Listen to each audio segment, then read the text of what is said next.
வணக்கம் நண்பர்களே. பெரியநாயகி கிச்சன் இன்ஜினியரிங்ல இருந்து நான் உங்க சூர்யா. இன்னைக்கு உங்களுக்கு என்ன மிஷின் எடுத்துட்டு வந்திருக்கோம்னு பாத்தீங்கன்னா ஸ்வீட் மேக்கிங் மிஷினுங்க. இந்த மிஷின்ல பாத்தீங்கன்னா பால்கோவா, ஹல்வா, மைசூர் பா, பாயாசம், அடப்பிரதமன் இந்த மாதிரி எந்த ஸ்வீட்டாக இருந்தாலும் நீங்க பண்ணிக்கலாம். இந்த மிஷினோட ஸ்பெசிஃபிகேஷன் அண்ட் டீடைல்ஸ் எல்லாம் டீடைல்டா பார்க்கலாம் வாங்க.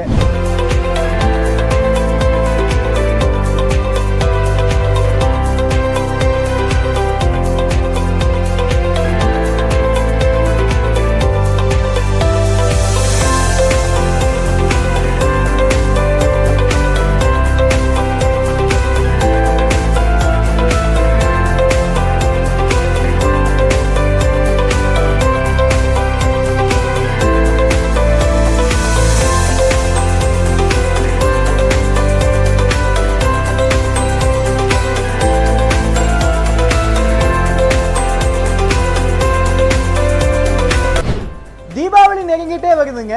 முதல்ல எல்லாருக்கும் என்னுடைய மனமார்ந்த தீபாவளி வாழ்த்துக்களுங்க.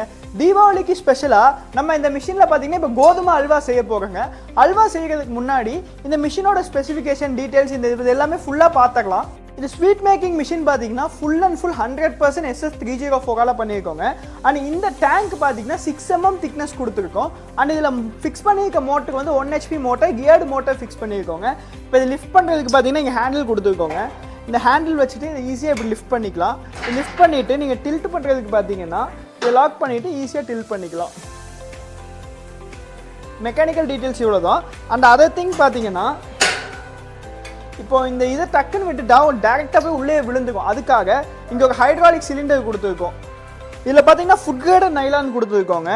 இந்த நைலான் வந்து என்ன ஆனாலுமே உங்களுக்கு வந்து தேயாது. அது மாதிரி எவ்வளோ ஹீட்னாலுமே அது கிட்டத்தட்ட 300 டிகிரி செல்சியஸ் வரைக்குமே அது தாங்கும். அண்ட் ஆல்சோ இதில் பார்த்தீங்கன்னா இந்த ஸ்ப்ரிங் டென்ஷன் கொடுத்துருக்கோம். அதனால உங்களுக்கு எந்த அளவுக்கு உங்களுக்கு ப்ரெஷர் ஆகுமோ அந்த அளவுக்கு உங்களுக்கு இறங்கி உங்களுக்கு கரெக்டாக கிண்ட ஆரம்பிச்சிடும்.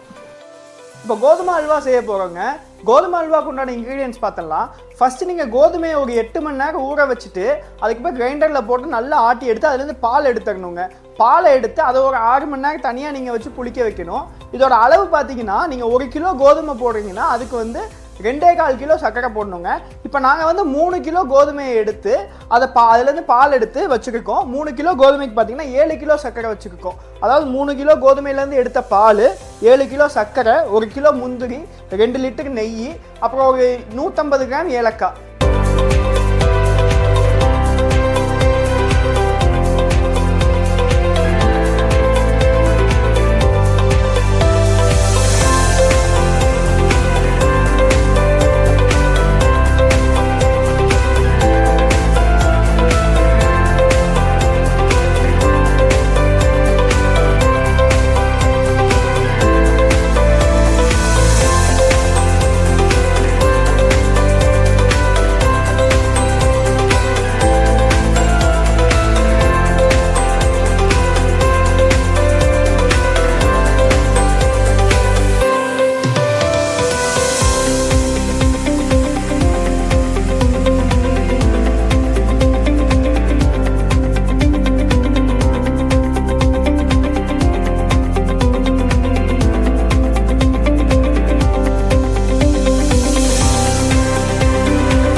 இந்த மிஷினை பற்றின வேறு டீட்டெயில்ஸ் தெரிஞ்சுக்கணும், இதோட ப்ரைஸ் டீட்டெயில்ஸ் இதெல்லாம் தெரிஞ்சுக்கணும் அப்படின்னு நீங்கள் நினச்சிங்கன்னா கீழே கொடுத்துருக்க நம்பருக்கு காண்டாக்ட் பண்ணுங்கள். நன்றி, வணக்கம்.